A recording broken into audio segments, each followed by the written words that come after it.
Hey Exiles, PoE Academy here. You are angry about high prices for cluster jewels? You don't have to be, craft them yourself. You will save a ton of money and even make good currency along the way. Oh, and if you still want to buy them, check out the section on how to snipe any cluster jewel.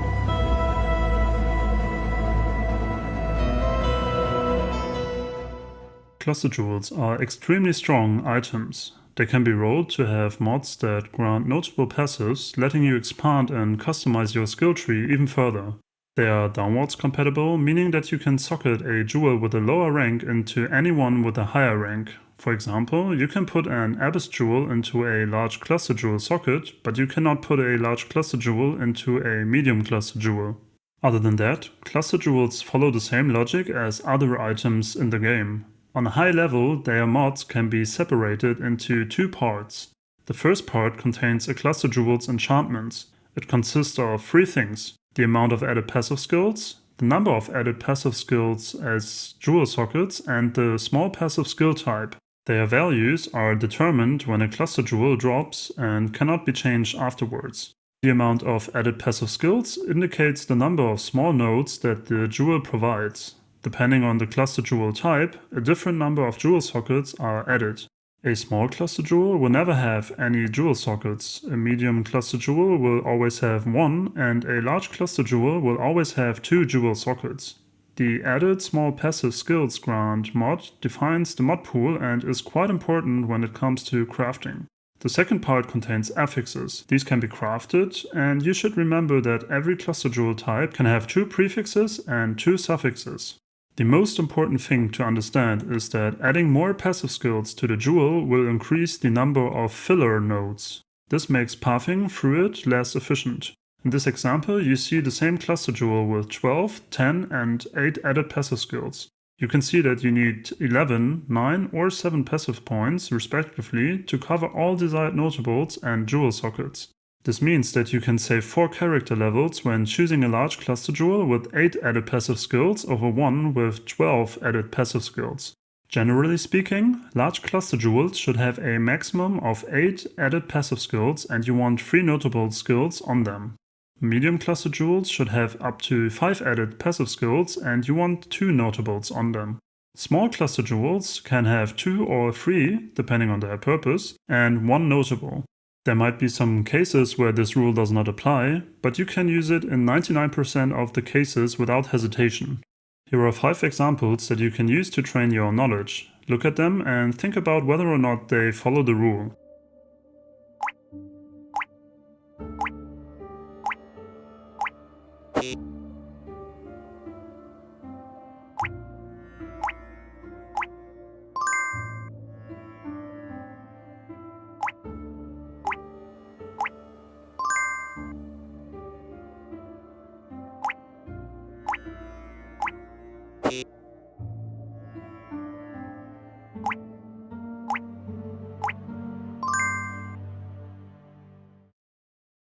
Did you enjoy this practice? Give the video a like and consider subscribing for more educational content. You know, crafting items might seem a bit intimidating at first in Path of Exile, and I know that this is true for most crafts in the game, but as cluster jewels can only have 4 affixes instead of the usual 6, crafting them is surprisingly easy. But mate, every time I craft I don't get what I've initially wanted. Don't worry, cluster jewels got you covered. Their market is so liquid that you can sell almost all of your failed attempts. This will fund your next crafts and add quite substantial currency on top if you know what you are doing. These are the steps I go through every time I want to craft a cluster jewel for any of my builds. First, identify a base jewel. Second, choose a crafting method. Third, buy a desired base. Fourth, craft and check prices. Fifth, finish the jewel, which is optional.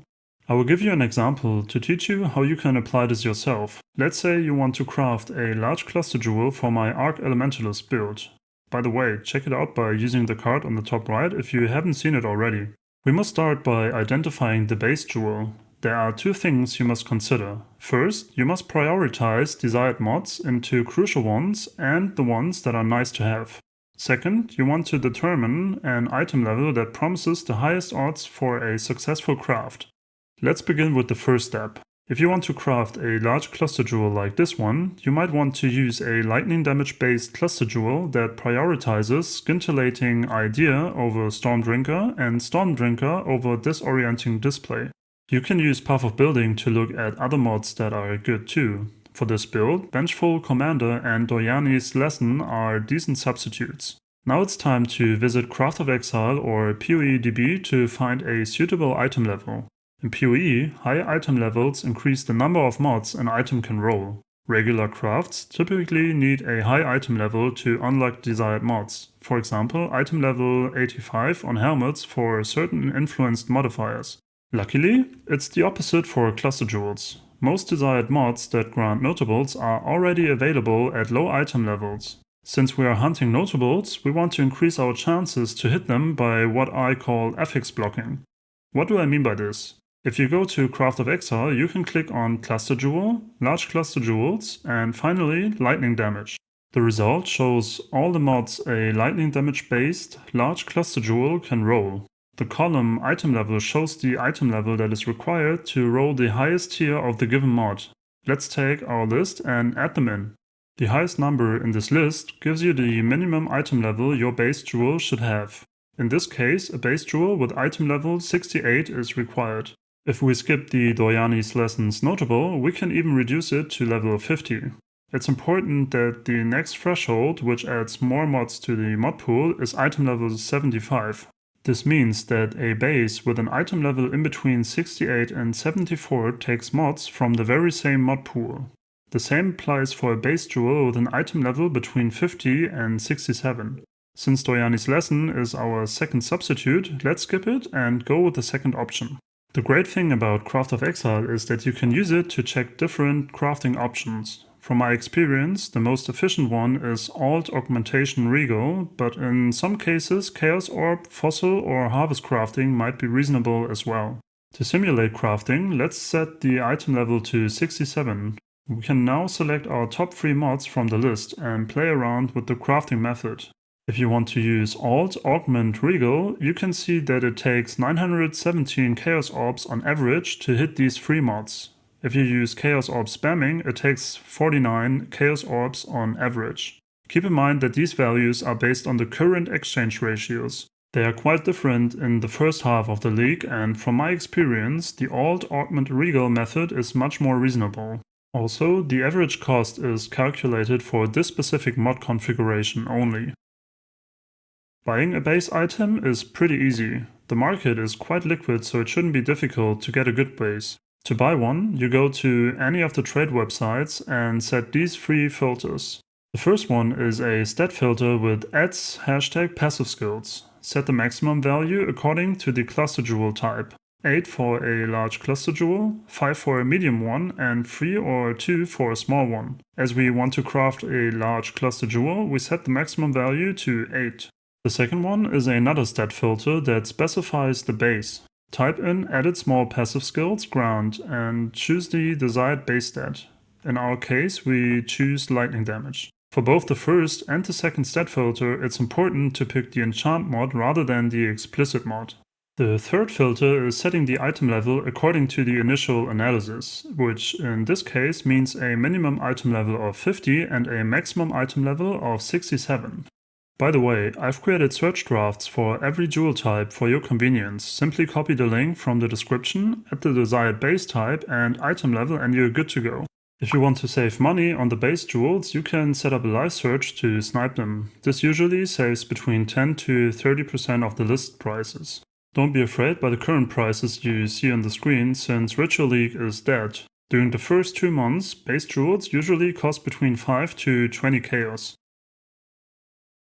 From my experience, the Alt Augment Regal method works best throughout the first half of a league. On average, you will hit 3 mods every 80 to 120 alterations. The actual crafting process is pretty simple. You alteration and augment spam the jewel until you hit 2 desired mods, then regal it and pray to hit a desired 3rd mod. If you don't hit anything useful, scour the base, transmute it and start over again. Price checking them is convenient if you use a tool like Awakened PoE. Simply tick the mods and look at what's available in the market. In most cases, you can price your jewel similar to the cheapest one and sell it rather quickly. Just as a reference, 1 month into the Ritual League, a cluster jewel for this build with 3 mods was worth at least 2 Exalted Orbs. The most expensive trade I had was 5 Exalted Orbs. You should remember that people don't care about the small nodes. If you really want to add a 4th mod to your jewel, never use an Exalted Orb, but instead Leo Slam or Harvest Craft it. I don't recommend crafting only for profit when you are a beginner. Rather craft jewels for your own builds and sell failed free mod crafts to other exiles. If you want to craft for profit, you must know the current meta and what items these builds want. I usually make a list with desired mods of current meta builds. It is available in my Discord server, so if you're interested in this or have any other questions, feel free to join. Link is in the description. Sniping cluster jewels is quite easy, but I highly recommend that you craft them yourself instead of buying them. If you want to buy them anyways, there are just a few things to keep in mind. First, you should make a list of mods similar to the first step of the crafting process to prioritize the mods according to your build. I don't recommend sniping jewels for other builds unless you really know what you're doing. Set up your search by adding a stat filter for added passive skills. Leave the item field blank and don't specify the base either, as this might reduces the number of results. Then, you want to add desired mods to the stat filters. Let's stick to the priority list we've created for the large cluster jewel of my Arc Elementalist build. We will add 2 additional stat groups to do this. The first one is an AND group. All mods in this stat group must apply to the item. We add those 2 mods with the highest prioritization here, which are Scintillating Idea and Stormdrinker. The second group is a count stat group. Putting 1 in the min field of the stat group tells the website that a viable item must have at least one of the mods from this group. Did you already guess what goes in there? Yes, all the mods that are not as important. In this case, Disorienting Display, Vengeful Commander and Doyani's Lesson. Remember, more mods in this stat group will bring up more results. Try to put in as many mods as possible, but make sure that your build benefits from them. If you're not satisfied with what's available in the market, you can gradually narrow down the results by deactivating the least desired mod from the count group, and that's basically it. Compared to other stuff in the game, cluster jewels are very easy and satisfying to craft, as you hit good crafts quite frequently. If you aren't doing it already, apply this knowledge next league. Don't forget to join my Discord if you want to get deeper insights into cluster jewel crafting or if you want to ask me anything. Thanks for staying with me until the end, and see you in the next one.